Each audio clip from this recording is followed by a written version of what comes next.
Good evening. Welcome to Thai PBS English News Service. I'm Supajang Grinswan. While eastern provinces face another round of heavy floods, every provincial administration in the country is now bracing for massive rains expected to reach Thailand a few days from now as tropical storm Gami moves closer to Vietnam. And this storm is expected to rage into Thailand over this weekend. The Meteorological Department says Tropical Storm Gami, which is currently over the South China Sea, about 950 kilometers east of Da Nang in Vietnam, with sustained wind speeds of about 95 kilometers per hour. The storm is moving slowly south and has yet to have an effect on Thailand, but this storm will strengthen and perhaps become a typhoon. Gami is expected to make landfall in Vietnam this Friday before passing over the lower northeast and central regions of Thailand. Meanwhile, the stronger southwest monsoon prevailing over the Andaman Sea and the Gulf will bring heavy to very heavy rain and strong winds to many areas, initially in the northeast and the eastern regions, but moving to the lower north, central, and the south regions of the country over the next few days. Waves in the Andaman Sea could be as high as 3 meters. Meanwhile, Rayong and Prachinburi provinces in the east are facing yet another round of massive floods. This is due to heavy rain falling on highland areas. At least 500 houses in Prachinburi are now underwater, and large areas of farmland will take a toll as water will be drained from residential areas into the fields. The Prachinburi governor has warned that playing at waterfalls and in rivers in the province could be very dangerous and are now therefore temporarily off limits. Meanwhile, water levels in the rivers of Phitsanulok and Phichit provinces are now on the brink of overflowing. Local authorities of many provinces are bracing for the worst this weekend as Gami approaches Thailand. While Bangkok residents living to the north and east of the capital are asking authorities to drain less water into their areas as water from nearby provinces, which will soon be flooded, will drain out through northern and eastern Bangkok. The BMA is now on a 24-hour standby for flood alerts. The Bangkok Metropolitan Administration, or BMA, is preparing resources and manpower for possible flooding later this week, as all districts of the capital are at risk of being inundated. Bangkok Governor Mom Ratchawong Sukhumpan Boripat called an urgent meeting of all 50 district directors in the capital to create a common understanding of what needs to be done in case floods do hit the capital. The BMA say Bangkok has some 200 flood-prone locations, while 27 communities near rivers and canals are even higher risk of flooding from breaches of the waterway defenses. Residents in Nong Chok and Lai Krabang are worried that water from adjacent nearby like Pathum Thani, Nakhon Thayok, Chacheng Sao and Prachinburi provinces, which are higher above sea level than Bangkok, will flood into the capital. Meanwhile, residents living along the Rangsit canals told Thai PBS that the water level is dramatically increasing. They fear widespread heavy rain over the capital this weekend could bring flooding. Pathum Thani locals are already threatening to launch a protest if the BMA doesn't open its sluice gates wide enough to drain the floodwater. However, Piyada Hongsawan, an academic from Chulalongkorn University's Department of Hydroengineering, confirms the amount of water flowing down from the northern region is only a third of the volume in the same period of last year, concluding that if the capital were to be flooded, it would be because of the massive rainfall, not water from the north. Meanwhile, Associate Professor Surajit Kuntrakoon, another water expert from Chulalongkorn University, says eastern and western parts of Bangkok are at high risk of flooding over the next 2 weeks, including the districts of Thawi Wattana, Bang Khae, Klong Samwa, Meenburi, Lat Prao, and Phra Khanong. Despite many water pumps standing by to draw water out of Bangkok, the professor says the number and the width of canals in eastern Bangkok is insufficient for the expected amount of floodwater likely to hit Bangkok. The BMA admits a 6,400 kilometer-long water drainage tunnel will be the key to draining floodwaters, but building it would require massive investment and a long time to construct. Many areas of Bangkok will be flooded almost instantly if 60 millimeters of rain or more falls on Bangkok. With this tunnel, Bangkok would be able to handle at least 80 to 100 millimeters of rain per hour. And while the government says that it is 100% ready to cope with the second round of the rice pledging scheme, ThaiPBS found that some rice mills are not in fact ready for this second round of rice pledging, as there is still stockpile of rice from the last season. That and more with Kun Bandit Ger Bandit in Economic Focus. Thank you, Kun Supachon. The government's rice pledging scheme is certainly the talk of the town.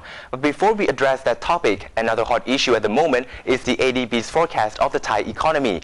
The Asian Development Bank, or ADB, released its latest economic forecast for Asia today, highlighting that the region's growth is slowing after years of rapid expansion. The global economic slowdown has affected Thailand's exports and hence its economic prospects. To protect itself from the crisis, the ADB insisted that Thailand has to create jobs and promote inclusive growth by expanding its service sector. While the country's debt-to-GDP ratio is not posing any threat at the moment, the government needs to spend its money wisely and aim to improve tax collection.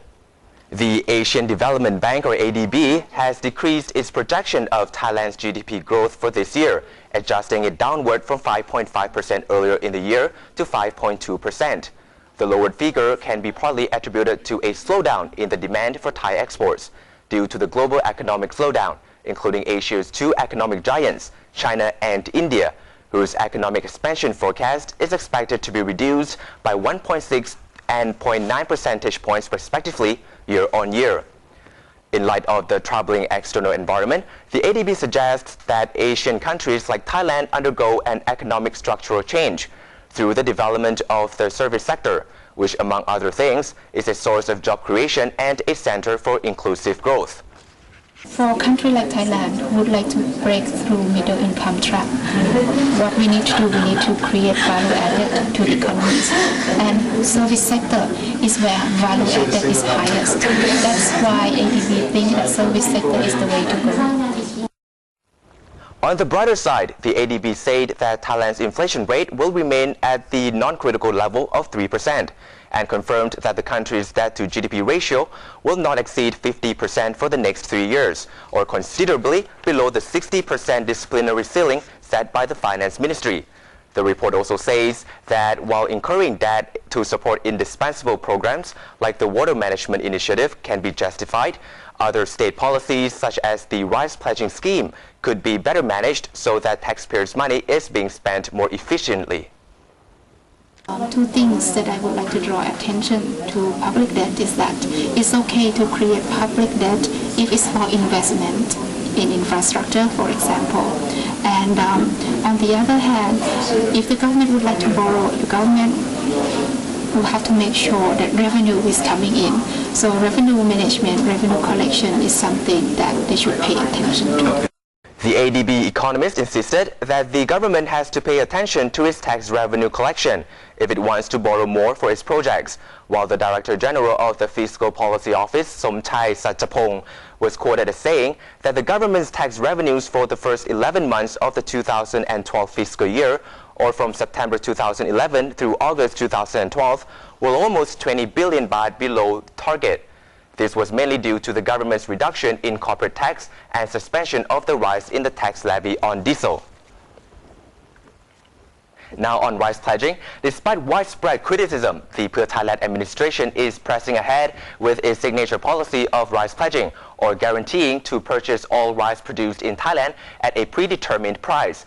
While the second round of rice pledging for 2012-2013 season has begun 2 days ago, ThaiPBS's latest visit to rice mills in Nakhon Pathom province found that many of them are not yet ready to accept new crops from farmers, since massive stockpiles of rice from the last season are still in storage.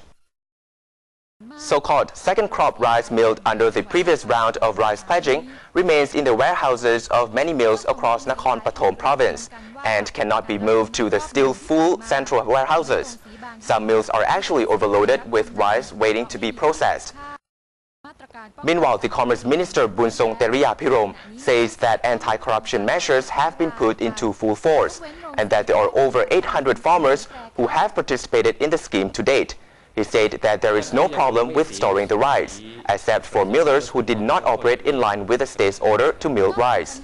However, these images appear to contradict the minister's statement that there will be no storage problem with the program.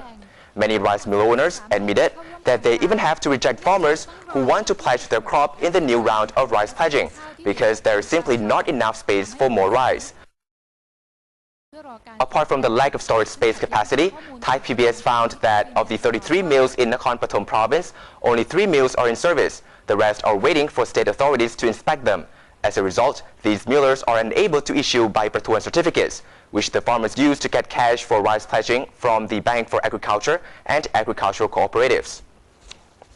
And that wraps up tonight's economic focus. Now back to Kun Supatun for the rest of tonight's news.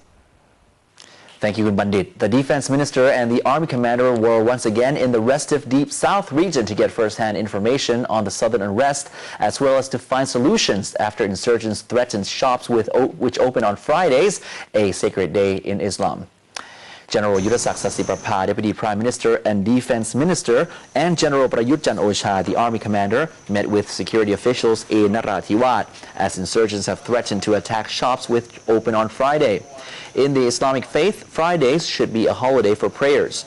The Minister and Army Commander ordered all personnel to ensure the safety of locals and government offices who wish to or need to operate on Fridays. However, the Region 4 Army Commander insisted that the situation in the south today has improved considerably. Today, Buddhist monks urged the United Nations to intervene in the sectarian dispute between local Muslims and Buddhists in Bangladesh, which has already led to the destruction of a number of Buddhist homes and temples. Today, more than 200 monks staged a rally outside the United Nations building on Rajadamnern Avenue to condemn the violence against Buddhists in Bangladesh. Protesters, including laymen and monks from Thailand, wanted to show their strong belief that if the UN takes immediate action on the Bangladesh government to protect Buddhists there, the conflict could be ended. The protesters claim that currently the Bangladesh government is not providing or offering any solution or security to their minority.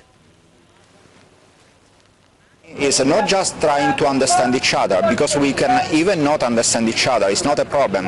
It's not the Buddhists have to understand Muslims and Muslims have to understand Buddhists, but they have to respect each other. On September 29th, more than a dozen Buddhist and Hindu temples and monasteries in Bangladesh were burned down and at least 50 homes destroyed after Muslim locals started to riot. Many Muslims, who were the majority in Bangladesh, blamed Buddhist citizens for the ongoing domestic violence, alleging that the Buddhists post some offensive pictures on a young man's Facebook page. Even though the offending Facebook account is now closed, the apparent owner of the account is now in protective police custody, but the violence continues. The Bangkok governor is insisting that the futsal stadium will be 100% complete and ready for the 2012 Futsal World Cup, scheduled to be held next month. However, its appearance may not be as attractive as the blueprints suggest. Mom Ratchawong Sukhumhan Boripat, Bangkok governor, checked out the Bangkok Futsal Arena today and insisted that the venue, now 88% complete, will be ready to serve as one of the 4 venues for the 7th FIFA Futsal World Cup. The event is due to take place in Thailand between November the 1st and 18th in Bangkok and Korat. Despite conceding that the outside appearance of the venue will not be as pleasing on the eyes as originally planned, its function and safety will certainly reach international standards. At present, the seats are being installed, while the roof will be finished next week. The governor confirmed that the Bangkok Futsal Arena will be finished by October the 20th deadline and ready for presentation to FIFA's representative for approval. And finally, good news for Red Devil fans, as the Manchester United team is scheduled to visit Thailand in mid-2013 as part of their Asian tour. Kanokpan Julkasem, Governor of the Sports Authority of Thailand, says Manchester United will be in Bangkok for a friendly match against the Thai Premier League All-Stars team next July. He said that Wayne Rooney, Robin van der Persie, Shinji Kagawa and goalkeeper David De Gea will lead the Red Devil squad.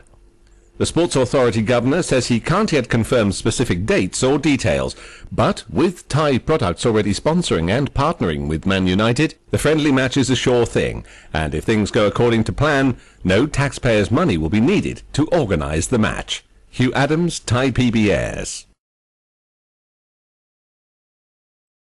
Glory, glory, Man United. And that's all the time we have for tonight's edition of ThaiPBS English News Service. I'm Supachon Klin Suwan, wishing you a very pleasant evening. Sawadee krap.